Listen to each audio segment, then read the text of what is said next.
Mara baada ya kukamatwa kwa mwenyekiti wa Chama cha Demokrasia na Maendeleo Chadema na kushtakiwa kwa makosa ya uhaini, matamko mbalimbali kutoka kwa viongozi wa kidini, viongozi wa kisiasa na makundi mbalimbali ya wanaharakati yametolewa.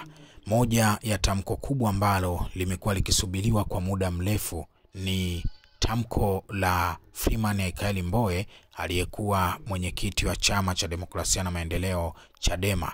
Ikumbuke kwamba Freeman Aikaeli Mbowe mara baada ya uchaguzi wa Chadema Januari ya mwaka 2025 amekuwa kimya kwa muda mrefu, japo kuna baadhi ya maeneo ameonekana, lakini amekuwa kimya katika shughuli za Chama cha Demokrasia na Maendeleo. Wengi walikuwa wakijiuliza maswali mengi sana.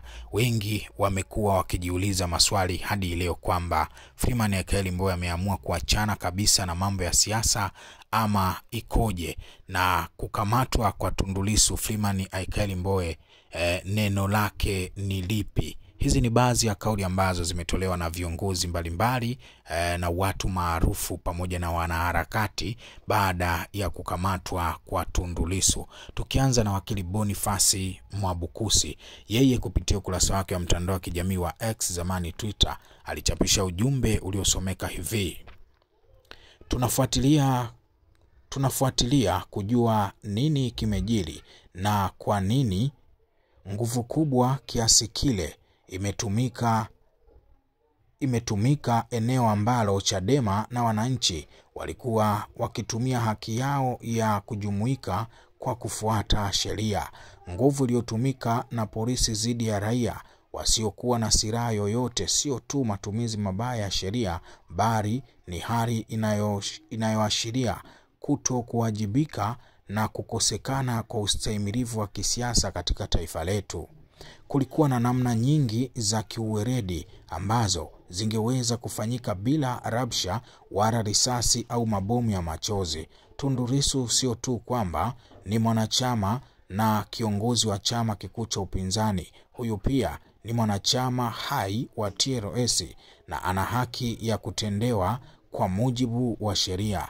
Jeshi la polisi litoke na kutueleza sababu za kutumia nguvu ile dhidi ya raia na kwamba Tundu Lissu anashikiliwa kwa kosa gani. Tunafuatilia na kutafakari kuhusu jambo hili. Hii ni kauli ya wakili Boniface Mwabukusi ambayo aliitoa mara baada tu ya kukamatwa kwa Tundu Lissu, ambapo bado haikufahamika kwamba amekamatwa kwa kosa gani, lakini baadaye imeeleweka ni nini ambacho kimepelekea Lissu akamatwe. Hiki ndicho ambacho kiliandikwa na Askofu Mwamakula baada ya Tundu Lissu kukamatwa.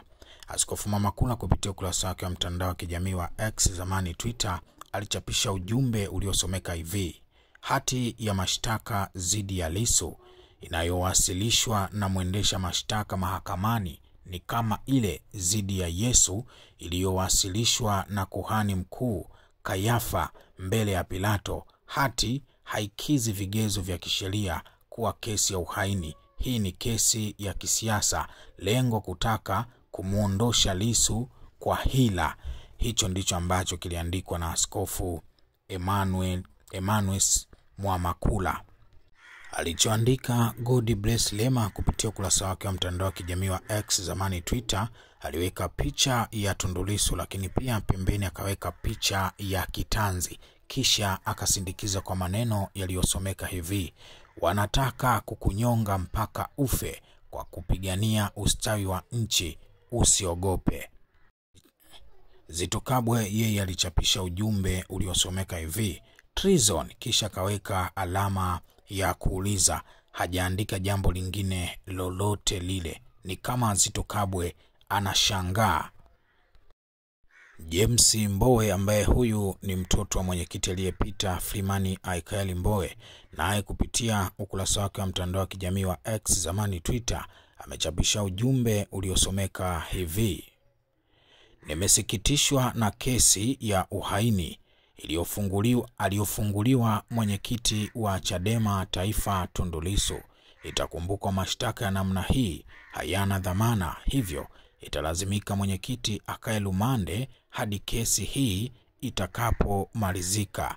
Ameweka emoji za kulia. Huyu ni mtoto wa Freeman Aikaeli Mbowe, anatambulika kwa jina la James Mbowe. Mpaka muda huu bado kauli ya mwenyekiti mstaafu wa Chadema Freeman Aikaeli Mbowe haijatolewa, ingawaje mtoto wake ambaye anatambulika kwa jina la James Mbowe ametoa kauli yake ya masikitiko kutokana na kushikiliwa kwa Tundu Lissu, lakini pia kwa kesi ya uhaini. Una maoni gani? Hakikisha unaweka maoni yako sehemu ya comment section.